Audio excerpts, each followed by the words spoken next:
अध्याय 6 BA first semester Hindi Surdas जीवन परिचय। महाकवि सूरदास के जन्म स्थान एवं जन्म तिथि के विषय में विद्वानों में बहुत मतभेद हैं। कुछ विद्वानों के अनुसार इनका जन्म वैशाख शुक्ल 5 मंगलवार को संवत 1535 में हुआ था तथा कुछ विद्वान इनका जन्म रुनकता नामक ग्राम में संवत 1540 में मानते हैं।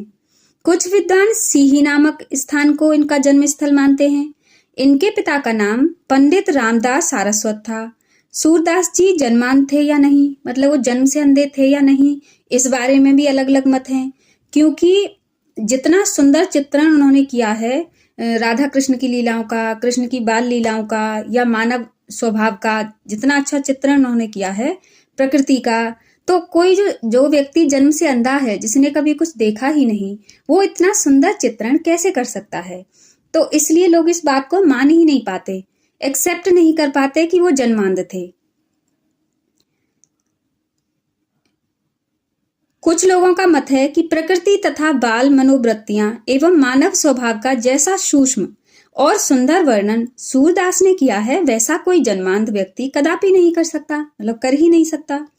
सूरदास जी वल्लभाचार्य के शिष्य थे और उनके साथ ही मथुरा के गौघाट पर श्रीनाथ जी के मंदिर में रहते थे। सूरदास का विवाह भी हुआ था तथा विरक्त होने से पहले, मतलब विरक्ति होने से पहले, जब हम किसी चीज से बोर हो जाते हैं या विरक्त हो जाते हैं, हमें कोई चीज पसंद नहीं आती, उसको त्याग देते हैं, से पहले वे अपने परिवार के साथ रहा करते थे। पहले वे विनय के पद गाया करते थे, किंतु वल्लभाचार्य के संपर्क में आकर कृष्ण लीला का गान करने लगे। कहा जाता है कि सूरदास जी से एक बार मथुरा में तुलसीदास की भी भेंट हुई थी, मतलब तुलसीदास भी सूरदास जी से मिले थे। ये दोनों एक ही टाइम के हैं और दोनों में प्रेम भाव भी बढ़ गया था, मतलब दोनों में दोस्ती हो गई थी और मित्र भाव और प्रेम भाव बढ़ गया था। सूर से प्रभावित होकर ही, मतलब सूरदास के इन्फ्लुएंस में आकर प्रभावित होकर तुलसीदास ने श्री कृष्ण गीतावली की रचना की थी। सूरदास जी की मृत्यु संवत, वैसे आपको पता होगा कि जो तुलसीदास हैं वो जिन्होंने रामचरितमानस की रचना की है और बहुत सारे भगवान राम से रिलेटेड उनकी रचनाएं की है। ये कृष्णावली इन्होंने तब रची है जब वो सूरदास से मिले थे, क्योंकि सूरदास कृष्ण भक्त थे। तो सूरदास जी ने तुलसीदास को भी प्रभावित किया और उन्होंने भी श्री कृष्ण के ऊपर एक रचना कर दी जिसका नाम है श्री कृष्ण गीतावली। ये सूरदास की नहीं है, ये तुलसीदास की है, याद रखना बच्चों, ठीक है।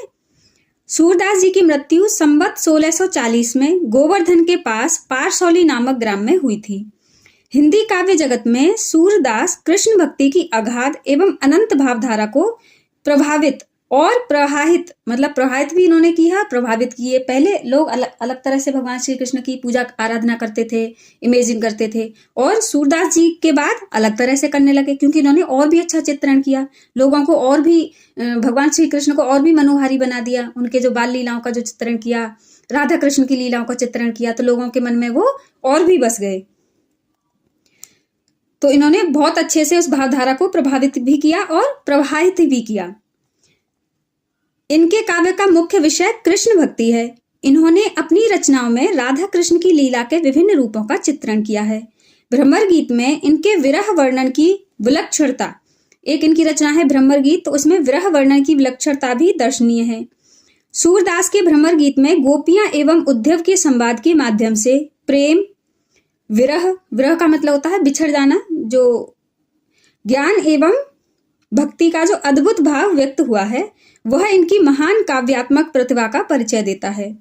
इन्होंने ईश्वर के सगुण रूप यानी कि चित्रात्मक, जिसमें कि एक मूर्ति होती है जिसका हम इमेजिनेशन करते हैं,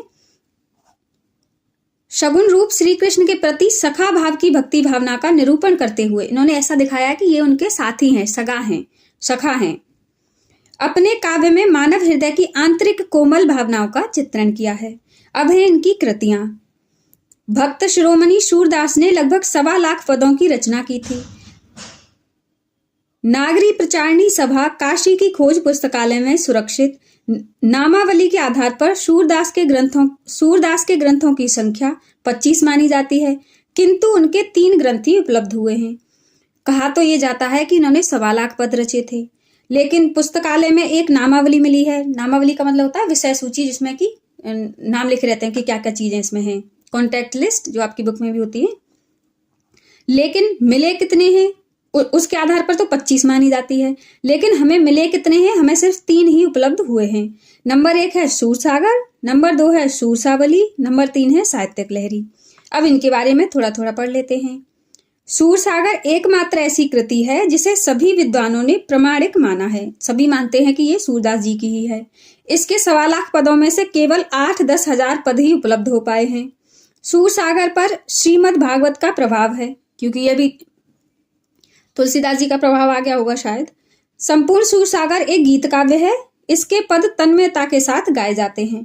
नंबर 2 है सूरसावली। यह ग्रंथ अभी तक विवादास्पद, यानी कि इस पे अभी कॉन्फ्लिक्ट चल रहा है, विवाद, डिस्कशन हो रहा है कि ये इनकी है कि नहीं है, विवादास्पद स्थिति में है। किंतु कथा वस्तु, भाव और भाषा शैली और रचना की दृष्टि से निःसंदेह यह सूरदास की प्रमाणिक रचना है। इसमें 1 से 107 तक छंद हैं, लेकिन लोग कह रहे हैं कि जिस तरह की ये रचना है, देख के तो बिल्कुल लगता है कि सूरदास जी की ही है, क्योंकि इसमें जो भाषा शैली है वो भी सूरदास की है, कथा वस्तु भी सूरदास की है, तो इसलिए ऐसा लगता है। नंबर 3 है साहित्यिक लहरी। साहित्यिक लहरी में सूरदास ने 118 दृष्टकूट पदों का संग्रह है। साहित्यिक लहरी में किसी एक विषय की विवेचना नहीं हुई है। इसमें मुख्य रूप से नायिकाओं एवं अलंकारों की विवेचना की गई है। कहीं कहीं पर श्री कृष्ण की बाल लीला का वर्णन भी हुआ है तथा 1-2 स्थलों पर महाभारत की कथा के अंशों की भी झलक मिलती है। अब है इनकी काव्यगत विशेषताएं। सूरदास जी की काव्यगत विशेषताएं कुछ इस प्रकार हैं। नंबर भाव पक्ष, मतलब उनकी भावना या भाव क्या रहते थे, भक्ति भावना, तो उनकी जो मेन भाव थे वो थे भक्ति भावना। सूरदास ने अपने समस्त काव्य में भक्ति भावना को प्रधानता दी है। उनका काव्य विनय भाव से ओतप्रोत है। सूरदास के काव्य का प्रमुख लक्षण अपने इष्ट देव श्री कृष्ण की लीलाओं का वर्णन है। दूसरा है वात्सल्य वर्णन। सूरदास ने अपने काव्य में यशोदा और कृष्ण के माध्यम से वात्सल्य भाव का सुंदर वर्णन किया है। विविध प्रसंगों को सूर ने अत्यंत रोचकता के साथ प्रस्तुत किया है। माखन चुराने पर श्री कृष्ण पकड़े जाते हैं तो वे तुरंत कह उठते हैं, मैया मोरी मैं नहीं माखन खायो, ग्वाल बाल सब बैर पड़े हैं, बरबस मुख लपटायो। वो कह रहे हैं मैया मैंने माखन खाया नहीं है, ये तो जो मेरे ग्वाल बाल है ना, जो मेरे सखाए, ये सब मेरे बैरी हैं, मतलब मेरे दुश्मन हुए पड़े हैं, और इन्होंने मेरे मुंह पे चिपका दिया है ताकि मुझे डांट पड़े मैया से। समझ रहे हो, इतना अच्छा सुंदर चित्रण सूरदास जी ने किया है, इसलिए लोग उनको जन्मांध नहीं मानते हैं। नंबर 3 है श्रृंगार वर्णन। सूरदास ने श्रृंगार रस के 2 पक्षों, संयोग एवं वियोग रस का सुंदर चित्रण किया है। जैसे बिन गोपाल बैरन भई कुंजे, कि बिन गोपाल यानी भगवान श्री कृष्ण के बिना तो ये जो कुंजे हैं, जो यहाँ की बगिया है जिसमें वो कुंज के पेड़ लगे हुए हैं, वो भी हमारी बैरन हो गई हैं, दुश्मन हो गई हैं हमारी। और एक, हाँ यही वाला बैरन होगा शायद। ब है कला पक्ष।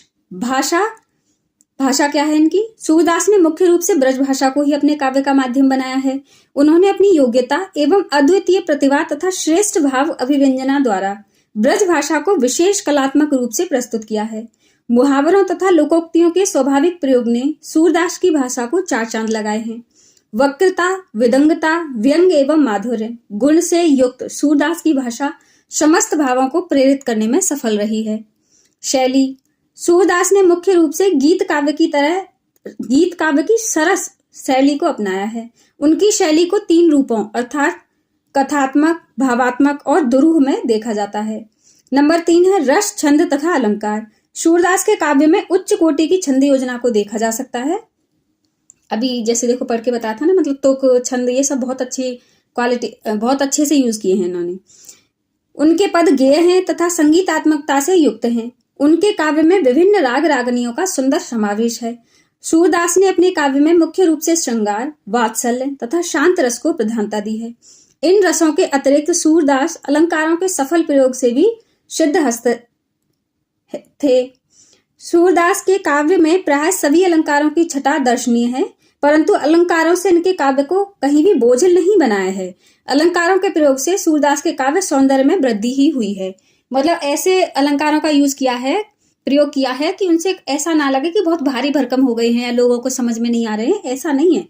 बहुत ही अच्छे से किया है इन्होंने। हिंदी साहित्य में स्थान। महाकवि सूरदास हिंदी के भक्त कवियों में शिरोमणि माने जाते हैं। जयदेव, चंडीदास, विद्यापति और नामदेव की सरस वाग्धारा के रूप में भक्ति श्रृंगार की जो मंदाकिनी कुछ विशिष्ट सीमा में बंधकर प्रभावित होती आ रही थी, उसे सूर ने जन भाषा के व्यापक धरातल पर अवतरित करके संगीत और माधुर्य से मंडित किया। भाषा की दृष्टि से तो संस्कृत साहित्य में जो स्थान वाल्मीकि का है, वही ब्रज भाषा के साहित्य में सूरदास जी का है। अब ये जीवन परिचय यहीं खत्म हो जाता है।